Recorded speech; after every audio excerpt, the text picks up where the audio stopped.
What is going on, everybody? Welcome back to the Phaithful Phanatics show. We are live here on a Tuesday afternoon on the DSM-Media Philadelphia YouTube channel, as well as the DSM Twitter page. So, guys, make sure to check us out on Twitter first at DSM_media is where you can find us. Make sure to hit that follow button. And then, of course, if you want to be interactive with us throughout today's show, throughout any of our live streams, make sure to tap into the YouTube link specifically. It's in our link tree, in our bio on X. So make sure to check that out. Subscribe, share it with your friends, family, any other Phillies sports fans that you may know that could enjoy it. We appreciate each and every one of you. I'm one half your host, Dylan Davis. To my left, my faithful co-host, Scotty. The Eagles bounce back in a major way, albeit against one of the worst teams, if not the worst team in the National Football League, but that does not matter. They are one win away from clinching the NFC East with that Cowboys loss on Saturday night. So a win Saturday or Sunday night, a win Saturday against the Commanders, and Marcus Mariota can do it. They held the Las Vegas Raiders to 75 total yards of offense. Vic Fangio's defense is all over the place. And the Phillies, active early on in the week, they signed Adolis Garcia to a 1-year, $10 million deal. How do you like the fit? How would you grade the signing? What's it mean for Nick Castellanos and the rest of this offseason? Exciting times right now, man. In what was a gloom and doom time just 5 or 6 days ago. Happy Tuesday, and what is going on? Yes, sir. Happy Tuesday. We missed out on Victory Monday, but happy to be here with you today. We can celebrate it just the same. The Eagles bounce back, as you mentioned. There's a lot of positives, though, right? We can talk about Embiid with the Sixers. We can talk about PG with the Sixers. We can talk about VJ getting back to early season form with the Sixers, right? The Phillies, you mentioned in my opinion, a big signing. It's a 1-year deal. It's a low risk, high reward type of deal, in my opinion. So I'm excited about that as well. Excited to see Castellanos on his way out as well. There's a lot of excitement to go around here, my man. But happy Tuesday to you. Yes, sir. And welcome everybody back to the Phaithful Fanatic, man. I'm excited to be here today. Yes, sir, man. So let's start with that Eagles game on Sunday afternoon. 31-zip at the link. They took care of business just like we were hoping they would. Pumper, if you're out there listening, you got your wish. Kind of at the end of the game, Tanner McKee comes in. Hey, he's 3-3, Scotty. He used the legs on the play, but that only happened because the Eagles offense, Jalen Hurts, A.J. Brown, Dallas Goedert, got back to form. And again, I can't stress enough. We understand who was on the other side of the field. We understand who's on the other side of the line of scrimmage. We're not trying to hype up this win to a crazy extent at all, but it was definitely much needed. They did not just win the football game against a bad team and get back in the win column. They took care of business from the opening whistle to the final second, man. And that was very, very important to see, especially with the last 3 weeks coming up. It's kind of slated 2 games against Marcus Mariota and obviously a big one slotted in there against Josh Allen and the Bills. So how do you keep your mind focused and moving forward? But let's start with the defense, dude. Obviously, this was a Kenny Pickett game. They can't run the ball with Ashton Genty. They don't have a lot of options outside of Brock Bowers in the passing game. This is a very, very, very poor Las Vegas Raiders offense and team. But this Vic Fangio defense was all over the place, dude. Jalen Phillips getting his hand on Kenny Pickett time and time again. Jalix Hunt all over the field. Brandon Graham with a throwback performance. Nakobe Dean. The list goes on and on. This defense absolutely dominated and was flying around. Zach Bond, very, very positive to see. After, obviously, you had the Bears run game against them and some things go wrong in Dallas. The defense is kind of has what held the season together, and for them to get back on that page was very, very important. Yeah, don't mind me, man. My dog's barking in the background. That's why I'm on mute there. Up, dude. He's fired up. You got him going, my man. But no, I thought you hit the nail on the head. It's one thing, to start the conversation. Don't get too ahead of yourselves. I get that. You get that. We get that. But at the same time, I think my main takeaway, if I could come out with a holistic takeaway of this game and what was shown in the 31-0 blowout, right, of the Raiders, the 2-12 now Raiders that they are. The defense is Super Bowl ready. The defense is ready to compete at a Super Bowl level. It can compete with the elites of the offensive attacks that we could see in the NFL. I think that's been clear since the bye week, to be quite frank. You added Jalen Phillips. It made a huge impact to the team. Guys start getting healthy. You add Brandon Graham, to your point, with 2 sacks in this one. You add him back to the mix. Nolan Smith comes back from injury. Things are flying around. Nakobe Dean comes back from injury. The linebacking unit flying around. We got options. And I'll even throw Marcus Epps into the fucking mix because, my God, I don't notice him, and that's a great thing compared to Sidney Brown. So you can even throw him into that mix of Can I this throw one more person out there coming together. Yeah, go ahead. Dory Jackson, since like the first week or two of the season, has actually been very solid, and that's a guy that has been tortured by us and by a large part of the fan base. He's been very good too. Agreed. He's been great. So yeah, I think you can add his name to the list as well. And then I think on the offensive end in this one, the only thing that you could ask for out of this game is steps in the right direction. There was never going to be a conclusion where we come out of this game and we're just fully back on confident in this offensive attack, right? But they definitely made steps in the right direction. I think we can all agree on that. Getting the run game going, the balance of the run and pass attack, getting guys across the board involved in the game. I think they hit a lot of check marks offensively. Once again, you understand who the Raiders are. And to be clear, just going into this game, looking at the Raiders rankings, it's their offense that is really horrible. Sure. Their defense is more middle of the pack. I'm sure they suffer from the offense being horrible. So it's not to say that that's the worst defense in the NFL that you're going to play this year. It's not the Bengals right? You saw Max Crosby able to get in plays and it mixed in there. So I liked what we saw, man. I liked what we were able to do. I liked Jalen getting involved in the run game. I know my man Brian Pumper. If you're out there watching somewhere, you said he can't get around the corner. I hope he is, bro. Do it. I watched him get around the corner, Pumper. You said he couldn't do that. You said he didn't have good deep ball placement. I saw him do that. So, yeah, I think we saw a bounce back across the board, man. But that's my holistic view is this defense is ready. Let's just keep making progress offensively, man. I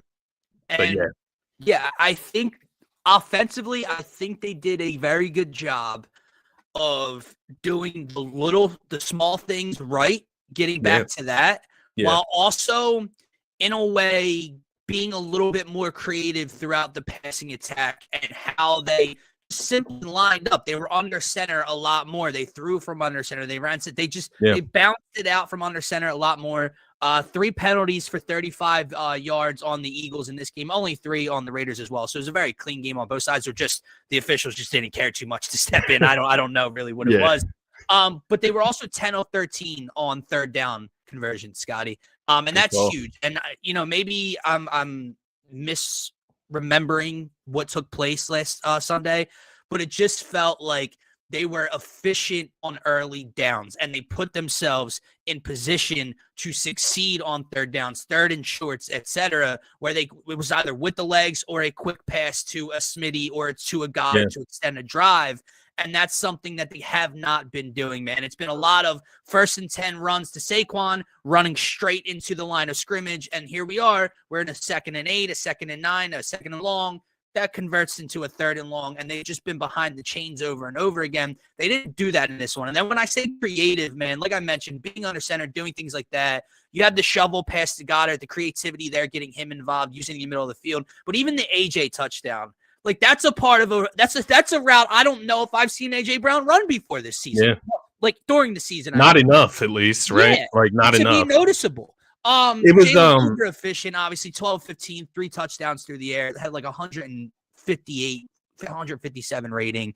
Was spectacular, but they were more creative. They, like you mentioned, balanced things out, and they did the small things right. Against a bad team, have to continue to do it, but obviously a very positive step in the right direction. Yeah, no, I completely agree. And just on that point on AJ's route, it was very similar in my eyes to the route we saw from Smitty in that overtime against the Chargers. It was just Yes. opposite side from, I don't know, I could be way off there, but that's just the way I saw it. Maybe just maybe, man, knock on wood, maybe they're opening up the playbook a little bit. Maybe they're trying some new things. They've really finally just hit that wall and said, man, let's try and maybe take some suggestions from outside and see what we can do here. But I thought something that Greg Olsen said on the broadcast hammered the table when he said it. I was like, yes, exactly what he said, man, because he said something about A.J. Brown. And what he said was that if he was the Eagles offensive coordinator, if he was the Eagles offensive play designer, they would have A.J. Brown running slants 97% of the time because he's literally unstoppable on slants. And I completely agree, man. We do not see him run slants enough. He's literally too big to like body up and get up at the line of scrimmage and try to stop him that way. And he's too quick. Too good. His hands are too exactly, good. Man. Strong. He's unstoppable. Yep. So they need to do that more. Yeah. I saw a little bit of that in this game for some of those. I think we only had 2 catches. I think the first catch was it was later on in the game. It might have honestly been the third quarter. Yeah, he didn't have a catch until the second half. Yeah. So no, I liked what we saw there. You just want to see more. I just want to see again, more. You want to see AJ have more than 2 catches, right? Obviously. Yeah. But organically and it doesn't make sense that number 11's not getting the ball until the third quarter. I don't know how, quite honestly. But at the same time, you won the football game 31-0. Yeah. We weren't concerned with coming out on the opening drive and force feeding number 11 like we have been the last couple of weeks. And the numbers went up the last couple of weeks, but what number didn't occur? That one in the win column. And now here you are again, 2 catches, a big play in the end zone for him. I'm sure he's happy. He got in the end zone. Eagles win a football game. That's what needs to keep happening. Yes, 1,000%. A.J. Brown needs the football more than 2 times in a game. I don't understand how that's physically, humanly possible. Yeah. Not scheme him the ball. He's not open. Jalen's not seeing him. I don't know. But it has to keep occurring organically in rhythm within the offense. Agreed. Because there was no point in that first half where I sat there and said, can we get AJ involved? Hammering the table. There was no point where I watched the offense in that first half and said that. I think at halftime I just looked around and I said, "Oh shit, we don't have an AJ Brown catch yet." And then boom, in the third quarter they get him involved minimally. But no, I think to your point, it's just got to come naturally. We can't go out here force the ball to any one player. We got to go out here, read the field, see what they're giving us, and ultimately take it. But just to go back to Jalen Hurts a little bit, man, I really did like to see the usage of his legs in this game. And I thought he looked a bit quicker. I don't know what it is sometimes, man, if he just has a heavy week eating or something. But this week he looked lighter. He looked quicker. And, to Pumper's criticization earlier last week on Jalen Hurts, he got around the corner to the outside. He challenged some guys on the outside. There was this scary moment where he twisted his ankle. So that's the downside of Jalen running the ball more, right? And I saw him get drilled in his knee on one of those scrambles as well, or design runs. So that's the downside. We can't sit here and beg for it, right? But I think it needs to be there. The defense needs to be held accountable that it can be ran, and you have to run it in order to do so. So, and I'm glad you brought up the Jalen point, man, because it's not fair. It's not fair not to give him the credit. What's the argument? Oh, the Raiders, everyone and their mother asked for him to bounce back. Right. The worst performance in an Eagle in his NFL career. Yeah. A week ago. We all sat here and said he has to bounce back. 12 of 15, $175, 3 passing touchdowns, 159.9 rating, 7 carries, 39 yards for over 5.5 yards per carry. Yeah. He answered the call. I don't want to hear who he played. I don't care about that. No. You all knew who was on the schedule leading into the week, and you asked for him to bounce back. So we did. So give him his credit. Are all the problems solved? Am I just happy-go-lucky and believe in this offense to continue to do all these things? No, I'm not saying that. I have to continue to see it, but this was a big moment. Yeah, no, I think that's well said, man. You just look around, and I think the other thing that we're kind of skipped over, or not skipped over, just get to it now. The AJ Brown catch and touchdown, Jalen Hurts beating his chest at the sideline. He's obviously amped up, very resemblant of the Super Bowl performance, the deep ball to Smitty. It just shows you he's locked in. I love it when we get to see that expression from Jalen. Yeah. But more importantly, after all of that, he goes up, bumps heads with AJ. They celebrate the touchdown as well. And the last 2 weeks specifically, it looks like that relationship's completely repaired. I mean, I'm not trying to jump to any conclusions. We don't know that it was ever broken. It was never publicly broken for us. But there obviously was some friction there at some point. It looks like they've been able to move past that with their on-field actions, with AJ's comments after the loss to the Chargers. I'm just hoping we can keep it that way. I'm not getting these feelings of AJ's got to go or AJ's out the door. That's kind of going into the past life right now. So I'm just hoping that we could keep that way. I do wonder if Jalen's opened up a little bit with all of the turmoil the last few weeks. Maybe he's had to take a step back, look in the mirror a little bit, and maybe put himself out there for his teammates a little bit more. But I've noticed Mailata, Landon Dickerson, both come out, speak on behalf of Jalen, stick up for him. And then AJ Brown, it looks like their relationship's better as well, man. So positive signs, man. We're looking for them all over the place because things have been so damn negative for the last 3 weeks at least. But then you can even throw in the 2 wins against Detroit and Green Bay. A lot of people were not happy with those wins either. And, of course, we're not happy since the bye week with the performance of the offense. But man, it was electrifying to see that. And then on the defensive end, I know I said it earlier, Super Bowl ready defense. These guys attack from all different facets of the defense. You mentioned Zach Bond earlier, man, and I was sitting here under this perspective that Zach Bond is having like a down year or something, right?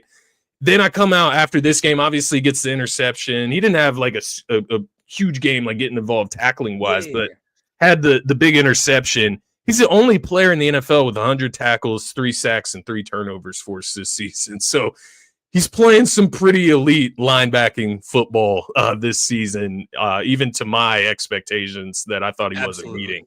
But he's meeting them. So he's been a monster. But all over the board, man. Jalen Hunt's had some big weeks. You mentioned BG. And by the way, this is without Jalen Carter. Great point. I forgot about him, and that's insane.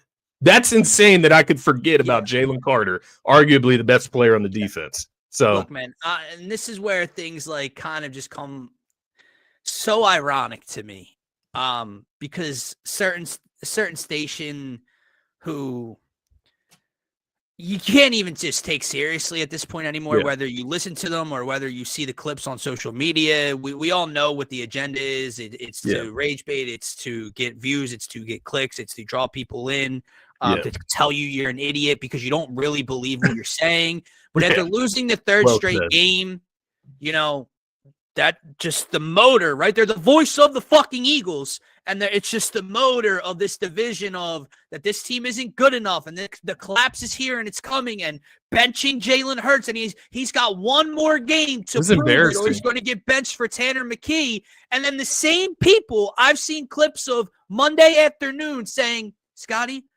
this is a win that gets this team back on the Super Bowl track. I swear on my life I will send you the clips after this. Wow. This is how asinine. Like no one's gatekeeping. You guys are you guys are in the media. I get it, man. You're 1,000 times bigger. Wow. I really would just like to tell you to just stay on that fucking side, man, because that is such a joke that you are going to bail. You're going to pull shoot the second that this team goes on a small losing streak. Yeah. And then they beat the Raiders. Yeah. And they're back on the Super Bowl train.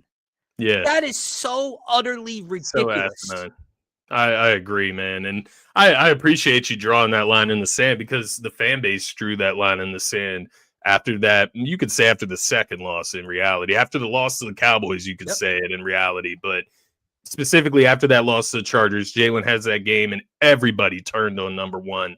That outside of me and you that I talk to and some of our closer friends that have some sense. It seemed like everybody was turning their back on number one. To your point, WIP, they go out, they say this click rage bait stuff. It gets tagged on ESPN and it gets labeled as Philadelphia fans. Yep. That shit's annoying as fuck. It's not the fans. That's the radio hosts.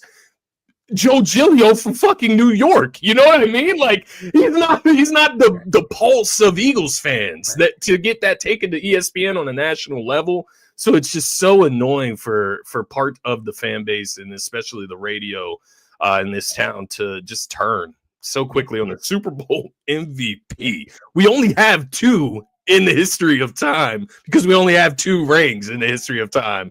And we're just going to turn our back on the guy that took us there that quick. It's just and again, this is not you and I saying that, what happened last Monday night was okay. It's not acceptable. No. But the guy has created so much more runway for himself than what people were giving him credit for. Like you just mentioned, 2 Super Bowls in 3 years, playoffs all 4 years, about to be a 5th straight year since he's come into the league. We had who else? Like McNabb, right? McNabb with this kind of sustained success. Problem, choked his ass off in the biggest moments ever. Quite literally threw up in a huddle in the Super Bowl. Now, there's rumors that he was hungover and the heat and whatever else got to him in Jacksonville. But that's my point is this dude has created so much sustained success. And look, I love Joel Embiid, who has turned Sixers basketball around for us. Success in terms of making the playoffs, making us relevant, which we weren't before. Yeah. Jalen Hurts is probably not a better quarterback than Joel Embiid, not now with the injuries and all, but that Joel Embiid's been as a basketball player, right? Bryce Harper, no one loves Bryce Harper more than me. No one wants Bryce Harper and the Phillies to get a ring more than me. Yeah. Bryce Harper has made us relevant again, has brought us sustained success. I wouldn't say that Jalen Hurts is a better quarterback than Bryce Harper is baseball player. Agreed. But Jalen has done more. Yeah. Jalen has accomplished more. Yeah. And we give the credit and we give the respect to Joel and we give it to Bryce and we give it to these guys and a few bad games and we're ready to jump ship. I'm only bringing this up because I don't know how much longer I can talk about it. Week to week, back and forth. Like I would have thought the NFC Championship and the Super Bowl and the Super Bowl MVP would have shut everybody up. I would have thought they had enough common sense to realize this dude is that dude. I know, man. And then he has a bad week, so we're back on that side of the argument. Now he has a good week. No one's in here. Notice that. Notice nobody's in here. I know. It's funny. It is funny. But they have to continue to do it. I'm not trying to bring any negativity to the show. I will say that the funny thing to me is if they did get a little more creative like we think they did, how does it come out against the Raiders at home? Wait now? Yeah. Yeah, you know what I mean? Point. It's a fair point. Maybe you feel like you can take more risks, but still, that's not an excuse, man. That would be pretty asinine in itself. But no, I do feel you, man. It's interesting. It's interesting just to see what I guess it's what social media has done, man. Because I don't know. Do other fan bases do this? The Chargers fans sit there and argue back and forth about Justin Herbert? Or do they just look up to him and treat him like a god? He's an elite quarterback, and they just know that he's top 10 in their minds. You know what I mean? Do other teams do this back and forth? I just don't get it. I don't get the treatment of Jalen Hurts. It reminds me of, I don't know. I just think back to times where Allen Iverson didn't play his full career in Philadelphia. Right. Why? Why didn't he? Right? Because he didn't win the NBA championship at the top, or he couldn't get you over the hump against the Lakers big duo with Kobe and Shaq. Did the fan base? I don't know. I'm too young to remember what the culture was like. But what was AI talked about like? Why did he end up traded to Denver? How did that transpire? How did that happen? Right. Did we run him out of town? And that's what I do not want to happen with Jalen Hurts, AJ Brown, so on and so forth, man. We got a great core here. I agree with you. And this is getting so far off track. I know. We can transition in the Phillies, but like we'll have a fun Tuesday here. Did you see the clip? I mean, and maybe it's an older clip. Maybe I'm just seeing it now. I forget if it was on TikTok or Twitter, but of D Wade and Udonis Haslem. Have you seen that or no? No. What was the clip about? Haslam starts to tell the story, and then he's like, "Do you remember this?" And D Wade's like, "Yeah, I remember this." And he basically says, in Miami years ago, when AI's here, but the first time, Pat Riley comes in, pulls D Wade aside, and says, that they're trying to make a move for AI. Wow. And D Wade was like, "Absolutely, fuck yeah, like absolutely, absolutely." And then and then then D Wade goes on to say this, not Udonis, but come on, yeah. D Wade goes on to say, then he says we'd have to give up UD or Udonis. Yeah. And D Wade says, "I'm out." No. You are lying through your motherfucking teeth, bro. Lying through your teeth. Deciding piece for Allen Iverson. They're such good friends. Scotty, bro, I love you. If you and I were on the Heat together and Pat Riley came to me and said, I got to move on from Scotty to get AI, I'll pack your bags for it. Like, I love you, bro. Yeah. It's no feelings hurt, man. No, nobody was wronged in that situation. But no, I feel you. That's insane, man. That's insane. But yeah, that's where it takes me to of somebody that just like was beloved. You look at Jalen Hurts, man. I feel like I brought this up before, but the Jordan brand chose him. Do you know what I mean? Like Michael Jordan chose Jalen Hurts to lead the way for Jordan football. Dak's been under Jordan football for years. Why doesn't he have any gear? Why doesn't he have a logo brand under Jordan? Yes, that's the point. That's a culture setter. Exciting thing, man. It's when you listen to a Tom Brady, to a Greg Olsen, to a Peyton Manning, to an Eli Manning, to these guys talk about them, and then we have who we have in the fan base or the city, or other guys that are still national media that played the sport, but like a Dan Orlovsky. And Dan Orlovsky seems like a cool ass dude, man. Yeah. Partially Philly fan because his wife's a Philly fan, his kids are Philly fan.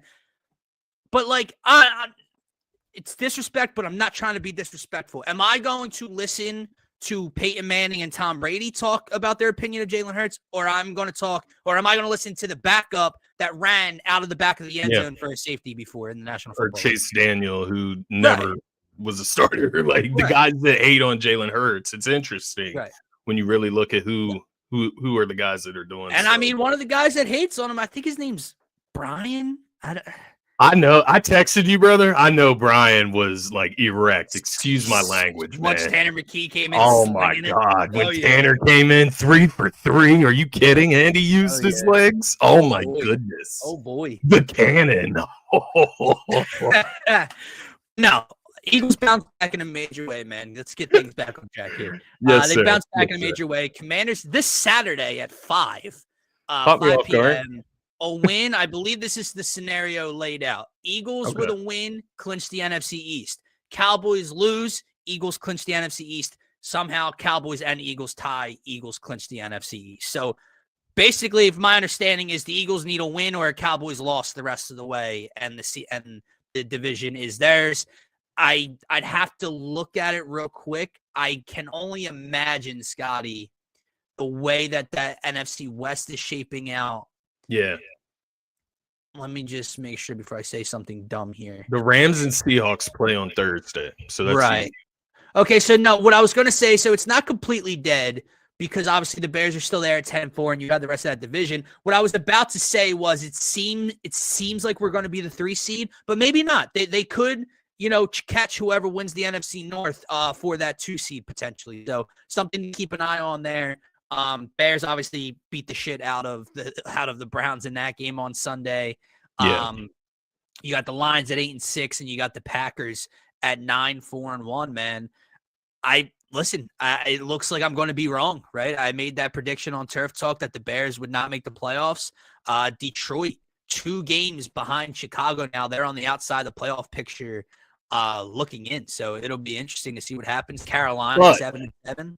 But they play. Chicago plays the Packers this weekend. Yeah. 49ers, Lions last game of the season. So things can change in the NFC North quickly. But yeah, to your point, it's going to be really hard for the Lions to get in. They're going to need some luck to fall. Before we move on to what the Phillies and Dave Dombrowski did. Yeah. Can we just to wrap this picture perfect Eagles topic up? Remember when the Cowboys were going to come back and win the NFC East? This is what I mean when I listen to you guys talk about football and sport. Like, just what have you done for me this week on right now? Because 2 weeks ago, man, oh boy, George Pickens and CeeDee Lamb and Dak, and this offense is Super Bowl ready. And I'm not saying that they're not. I'm not saying that offense isn't fucking elite as all hell. But, good offense, yeah. But that defense, man, that defense was fixed. That defense was JJ, back. baby. And they beat the Eagles and the Chiefs. You just fucking lost to JJ McCarthy. It ain't JJ. It ain't Justin Jefferson. JJ McCarthy. I don't need to hear from you anymore, man. They got grittied on by JJ. JJ grittied into the end zone, wide open. Yeah. That's embarrassing, man. What was more embarrassing? JJ McCarthy doing that, or Peyton Manning running the exact same play in Denver against them years ago when same thing. Obviously, Peyton didn't hit the fucking grid. Peyton kept that thing tucked. Peyton was trying to cross the goal line. He's not as swift as JJ, so it's a little more impressive. No one knew Peyton had the ball. They were all aiming for the running back. It's just funny. I just wanted to bring that up and add some humor, man, because I mean, this team is now 6-7-1. The Eagles are 9-5, and you guys really don't act like it was a long shot. You guys really they said that pounded that chest. Pounded their chest. Not just Cowboys fans, like people in media, people that know the sport of football. Like, ooh, Dallas going to do it. Let me ask you something, man. I don't know if you peeped Dallas and it's nothing crazy. George Pickens, right, and lack of production last 2 weeks. But do you think George Pickens ends up back in Dallas? Like, do you think they divulge that money to George Pickens to keep him in Dallas? It'll be interesting, man. I don't like. That's a lot of money in the wide receiver. Feel like the Jerry thing to do though, like to it pay, would, like to pay the playmaker, to pay the star. And I'm sure he'll fight it at first. Like, he won't give in like he did with CD and Dak. And at the end of the day, he's going to pay him late, and he's going to pay him more than he ever would have imagined paying him. And that defense will still be shit. And they'll have a mediocre to average running back. And the offensive line will be a work in progress. It's just going to be the same goddamn thing over and over and over again, man. So, how old again, is that? all those people hate one quarterback, say the other quarterback's better. 6-7-1 in his about 10th year in the National Football League and has all of this much to show for his production so far. So, yeah, you guys can keep that guy. Speaking of production, man, let's move on. Dave Dombrowski active yesterday, going out and signing former Texas Ranger Adolis Garcia to a 1-year, $10 million deal. The Phillies get their right-handed power hitter to play in the outfield in right field. Obviously, we'll talk about what that means for Nick Castellanos for the rest of this outfield and the plans for the offseason moving forward. But you mentioned it to open the show. This is a low-risk, high reward type of move. I got to be honest with you, man. I'm in love with it. And maybe it is so Max Kepler-esque. Maybe I'm wrong. And, I thought that Kepler would bring stability to that side, to that team, play at most days, everything like that. This dude has a cannon, an absolute missile out in the outfield. He's a former Gold Glove winner. So the defense, he automatically, without question, improves your team just from a defensive standpoint alone over Nick Castellanos. Okay. Yeah. So A, check there. B, the dude's down year, Scotty, which is last year, was 19-75. And what I mean is 19 home runs and 75 RBIs. Yeah. That's his down year. He came into the league in 2018. He really didn't start playing until 2021. He played in 21 games in 18 with the Cardinals. He had 6 plate appearances in 2020 during COVID with the Rangers. throw those 2 seasons out, right? So let's chop it down here. In those seasons, he has hit 31 and 90, 27 and 101, 39 and 107. That was the World Series year, which he was the ALCS MVP and helped them go on to win a World Series over the Diamondbacks. 25 and 85 just back in 2024.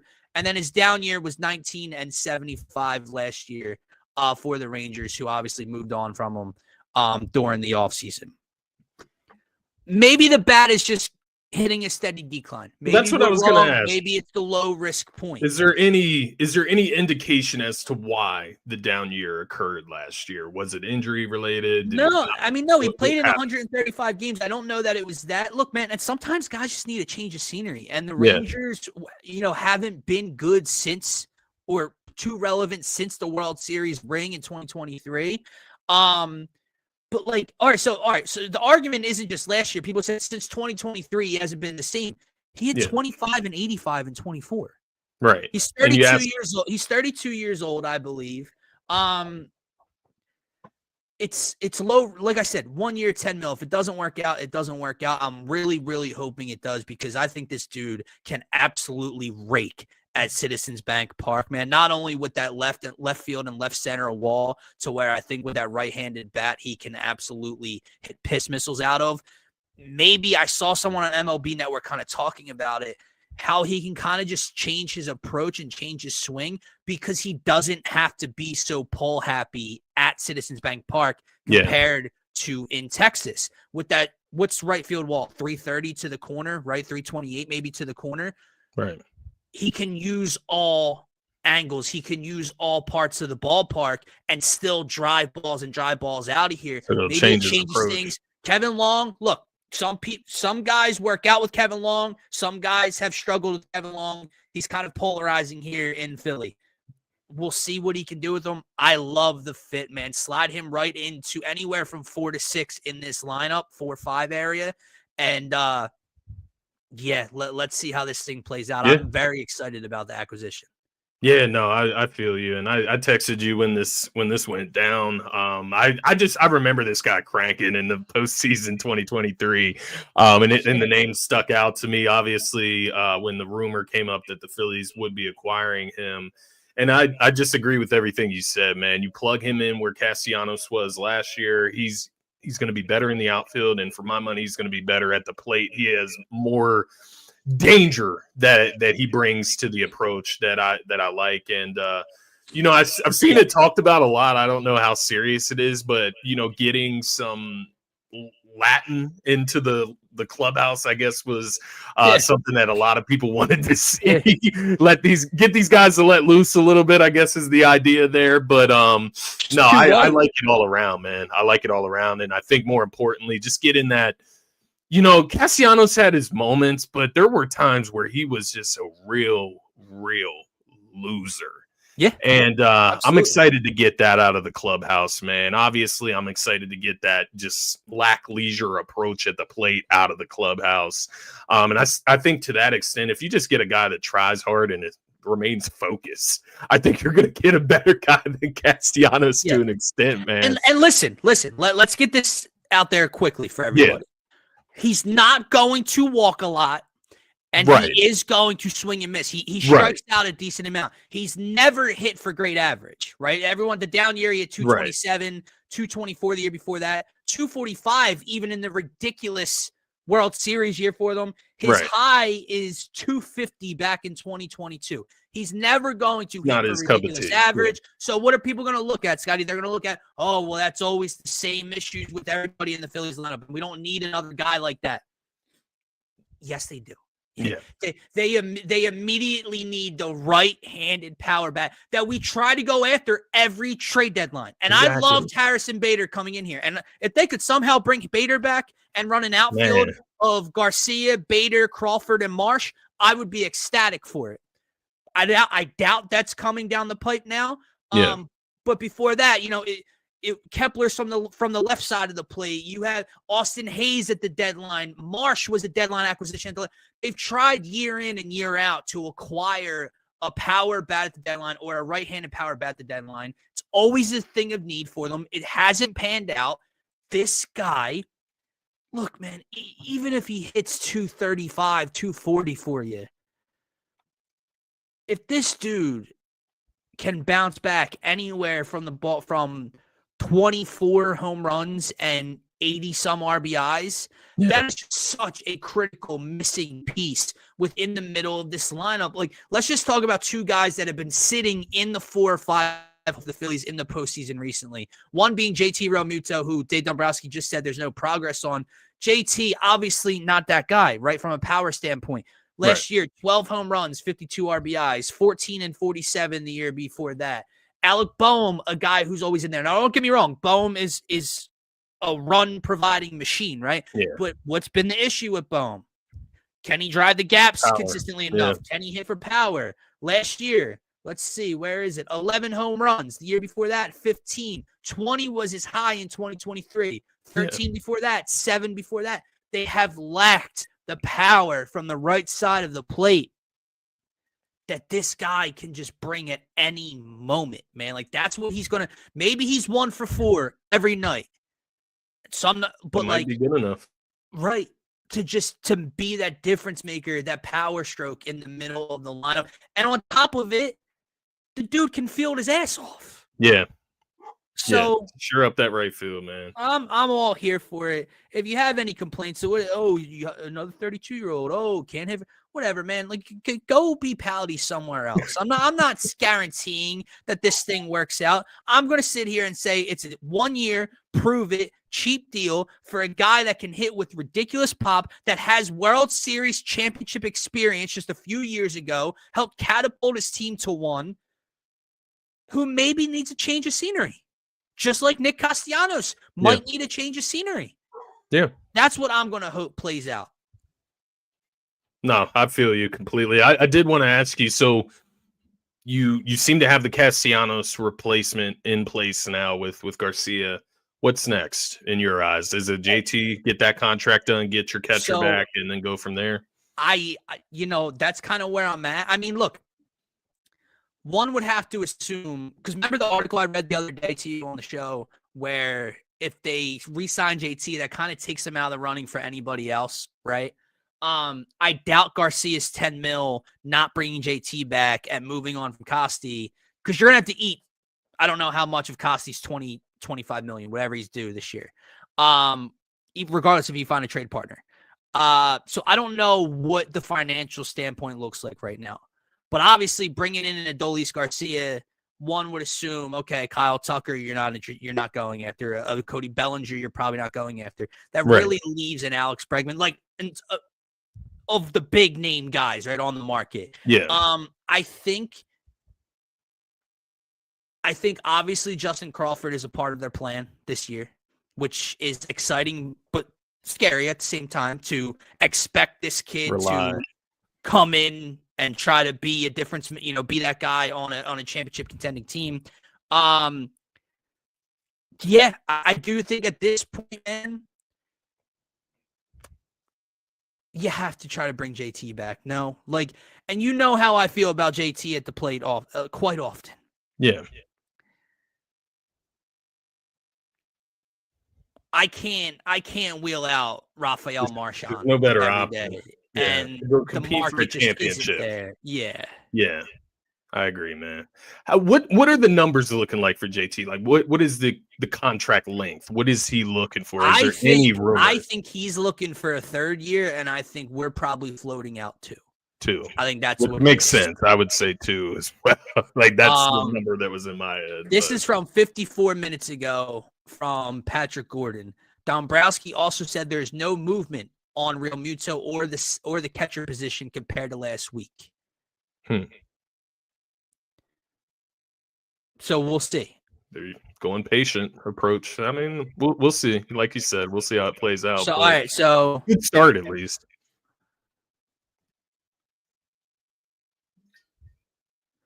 So an hour ago from John Clark, Phillies president Dave Dombrowski says the Phillies outfield is pretty much set with Adolis Garcia in right field, and they want to give Justin Crawford a lot of playing time in center, along with Brandon Marsh in left. And then he goes on to say, no Harrison Bader, ?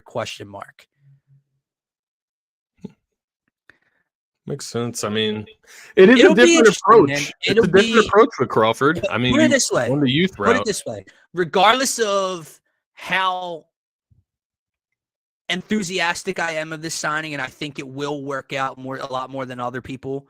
Yeah. And regardless of how intriguing having a new guy, a young guy like Justin Crawford is, Dave Dombrowski cannot afford to be wrong. I'll say that right now. You can't be wrong, because we're in that. You're still going after the World Series. You're still trying to get that ring right now. And if Garcia doesn't pan out and it's too much for Crawford, you're right back to square one with this outfield. Yeah. Where are you going then? Yeah.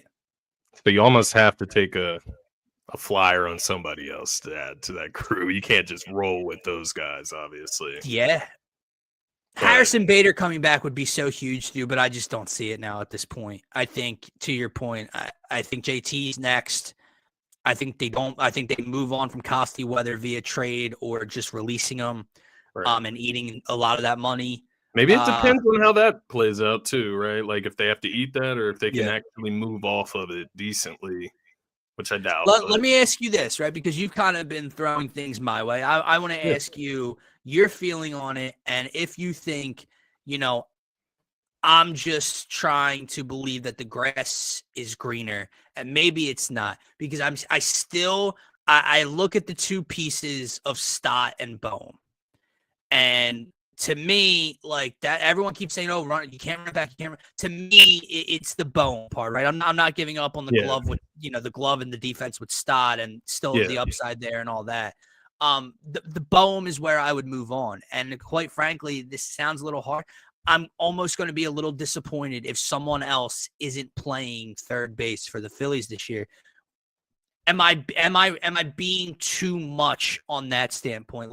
Because the grass isn't always greener, and if you're not bringing in an Alex Bregman or a Nolan Arenado, right? And I know some people don't even want Nolan Arenado, which is crazy to me. But regardless, is that silly of me? I'm almost at the point where I would just like to see a different name in the lineup card at third base. And maybe that's stupid, and maybe that's not fair, because this dude is a 90-plus RBI guy when things are right. And if you can slot him in the 6 or 7 hole, that's a very valuable piece to have.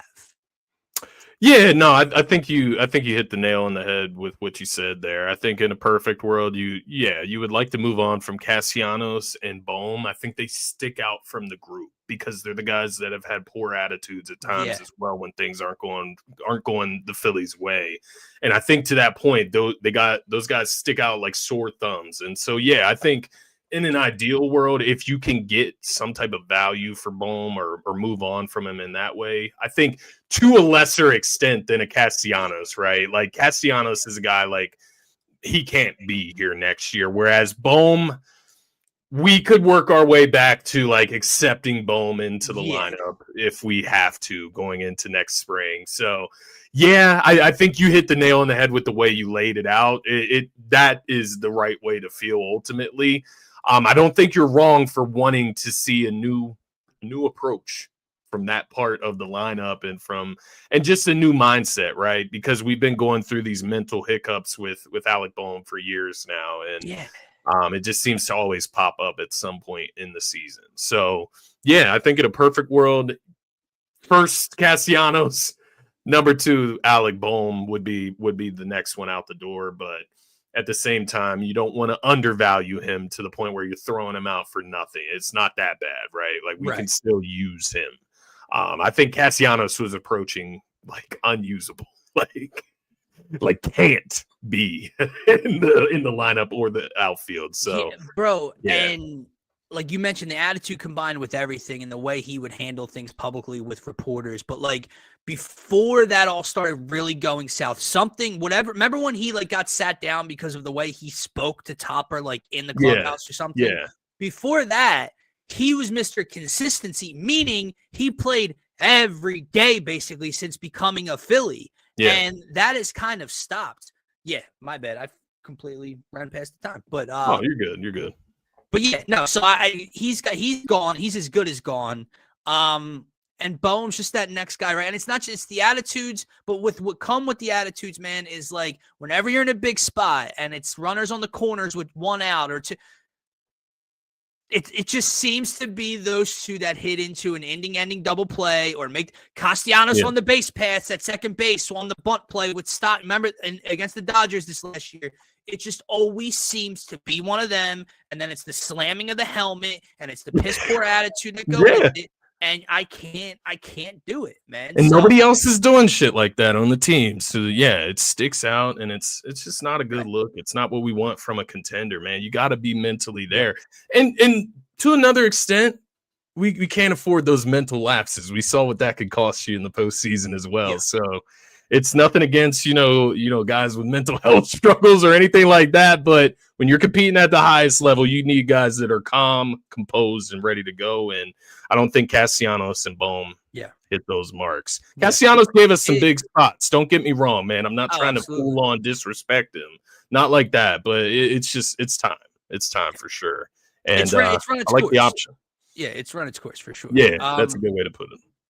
I know you said this to me on Friday's show, but truly, I am surprised. Like, you haven't heard anything on the Ranger Suarez front, and I'm assuming that just means that it's simply out of the realm of possibility with what he's going to get on the open market versus what we can do, especially with JT being the priority right now. And if you do get JT back for that money, what's left to throw Ranger? And then if are you adding anything to the bullpen? Are you adding another depth piece? Whatever you're attempting to do here.